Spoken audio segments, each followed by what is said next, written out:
Hello friends and greetings for the day. Welcome back to another tutorial on ISTQB Test Automation Engineer certification. We are in chapter 3 talking about test automation architecture.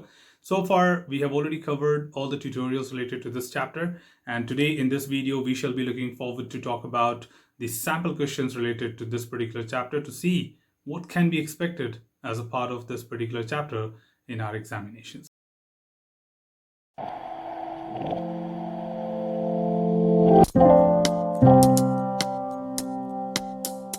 So to get started with, the very first question we have from this particular chapter to discuss today is question number 1, and it talks about the task, which is test automation solution.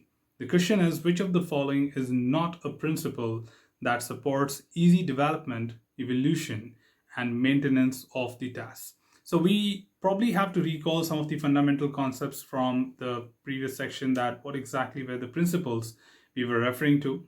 And certainly there are many things which do contribute as a part of the task as a methodology altogether. The task has several components which basically contributes to the overall thing. And a task automation solution is basically the combination of things like environment, the factors, the various components which makes the automation framework as also one of the component put together, which makes the whole solution in such a way that it can be executed smoothly with 100% automation as possible, and talks about results, environments, and factors like data supply and many other things. So let's exactly check which of the following option is not a contributing element to the principles. So the option A here says that the component of a task must depend on abstractions rather than on low level details. Yeah, it pretty much makes sense, because of course this is a principle that supports easy maintenance, and easy maintenance certainly goes with which depends on the abstraction rather than on the low level details, because the more we have the higher level details, it would be easy for us to understand and really make simpler maintenance cost. So it is going to reduce the cost of it. The more detailed it will be, it is going to have extra maintenance costs or more detailed maintenance, which might invite additional cost as well. So yes, this is one of the straightforward principle from the syllabus. Option B says every task component must be open for extension but closed for modification. That's another important thing, because this is the open close principle, and it talks about things like what exactly is the way how we can open for the extensions. That means it can be further extendable, scalable to next level if in case we want to do it. And at the same time, it should be closed for any kind of modification. That means it should be restricted, that how much we can really modify it, but try to keep it as static as possible so that we can have low maintenance costs for it. So this is again one of the key principles which we can talk about. Option C here says that every task component must have an abstract higher level parent component. Now higher level parent component is a contradicting element, because this is not something which is be discussed. However, if you can relate to option A, there is an abstract, but rather than on low level, we prefer the high level, but high level parent component is not something what we consider here. In fact, the other details like how exactly you define the task would make a lot of sense. But when we talk about high and low level, we are more interested in the details of the task, not about the parent or child relationship, right? Because here it is clearly referring to high level parent component. So component is not a consideration when it comes to tasks, because it's more about setting up the entire infrastructure to make an automation go smooth execution. So that's where some of the keywords could be easily identifiable, that how exactly this will not be contributing to the entire discussion. And option D here says that every task component must have a single responsibility. I think we have discussed it very well.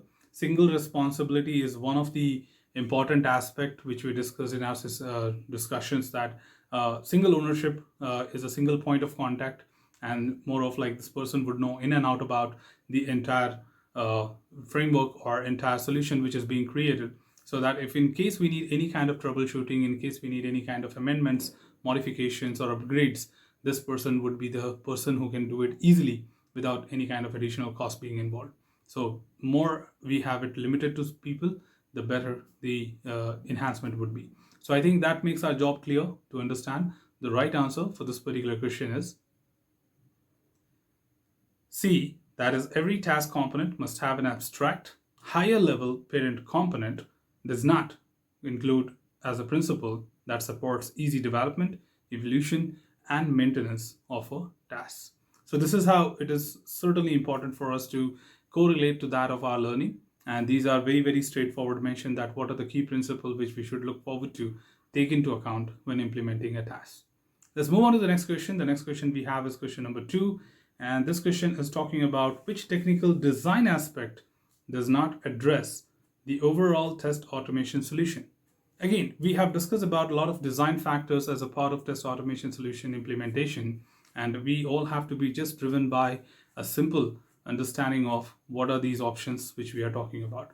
So keeping it very straightforward, let's look at the options. Option A says selecting the test automation tool. Yes, indeed, that's one of the factor which we should address while defining the test automation solution. Developing user story, of course, you don't need me to tell you that writing user story is more from a project specification or more about a process activity rather than setting up the test automation solution. Writing requirements is not about setting up the test automation solution. However, post requirement, we can understand about designing the infrastructure to fulfill the executions on that requirement. But of course, after the requirement, we have a code which will be implemented and we will be testing the code, not the requirement. So it's nowhere written that you are testing the user story. You're talking about defining the user stories. That means, do we need an automation solution to write user stories? Answer is absolutely no. So let's go to option C. Option C says identifying interface requirements. Indeed, because I would need this as a part of test adaptation layer, because as a part of adaptation layer, I understand the interfaces, be it about GUI, API, protocols, simulator, emulator, etc., or databases, which would be a contributing element, and I should take that into account. Option D says utilizing a version control system. You can relate to the entire picture once again. Configuration management is one of our key factors to be included when defining the test automation solution. So I think that makes my job clear and very straightforward that the right answer for this particular question is B. Developing user stories is not an aspect to be addressed as the overall test automation solution is being designed. So that's how sometime being bold and confident with our learning and understanding could make our job easier and save a lot of time during the examination. Don't forget, time management is equally important with getting the right answers during the examination. Let's move on to the next question. The next question we have is number 3, and it says you are working on a test automation project that is used to automate GUI testing of a web-based public transport service. The project has a limited time scale. There are manual test cases which can be automated first. One of the goals is to implement test cases directly into automated test script. Which technique or approach should be used for automating test cases to meet the goal? So from the scenario, I don't think we have any specific clarity that what exactly we are trying to do or which method of scripting is being recommended.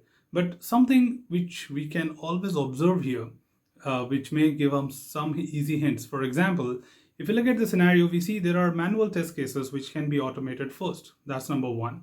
Second, they have told you that you have a GUI which you want to start with for a web-based application. So the interface is available and you are looking forward to automate this. So this is more of like a mature application which is stable and you do have GUI available for it. Second, you want to convert your manual test cases into automation.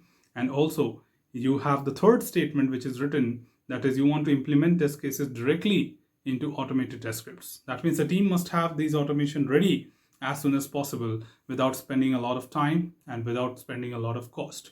So I think that is hinting us very easily that where are we supposed to go, like capture and playback. But let's look at the options clearly. Option A says using keyword driven test technique. Now keyword driven test technique is certainly going to be a good option, but keyword driven testing is too complex for this solution because here we are trying to minimize the effort and we want to have the automation script as soon as possible, right? With no cost, no time. So keyword driven is an option to do this, but it is expensive in this particular situation. If I talk about option B says that it is to use behavior driven development. Again, behavior driven development is too complex and is not necessary at this point of time because we have not discussed anywhere that you have such kind of frameworks available, or the team needs to know given a when then, right? And agile is specified anywhere, nowhere, right? But if you understand TDD, BDD, and ATDD are more agile specific test methodologies. And again, you should not ignore the pros and cons what we have discussed in the syllabus, that it is important to consider that what are the pros and cons. The con says that it is expensive to build, and at the same time it is complex enough to maintain as well. So we want an easy solution compared to that. Let's see if we have the option. Option C says, of course, capture and playback test automation approach. Perfect match. The reason is we have a stabilized application. I can easily record and prepare my test automation, and this would be easy to initiate and maintain as well, because there are no much changes which are happening, and they have not specified anywhere that this application is exposed to a frequent change, right? So that would be the most cheapest solution. But what is option D saying? Option D is saying here that using data-driven test automation technique. In fact, again, this is going to be a complex thing, but at the same time, they have nowhere specified we want to run a test with multiple set of data.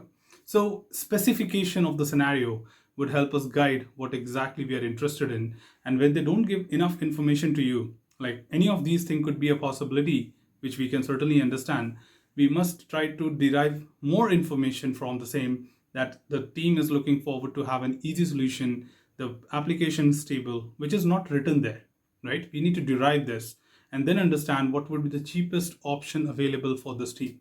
And cheapest option is capture and playback compared to that of the other frameworks. Make sense? So that's how we can come to the conclusion. The right answer to this particular question is C, that is using the capture and playback test automation approach. We can make use of this to achieve the goal of this particular scenario or this particular team or the organization. So keeping it to the point, these were some of the questions we wanted to help you understand about that. What could be the typical way the questions can be asked to you in the examination? And I hope you got some good understanding of that.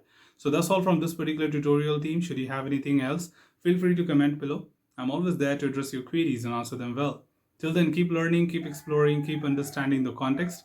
Thanks for watching the video team, and happy learning.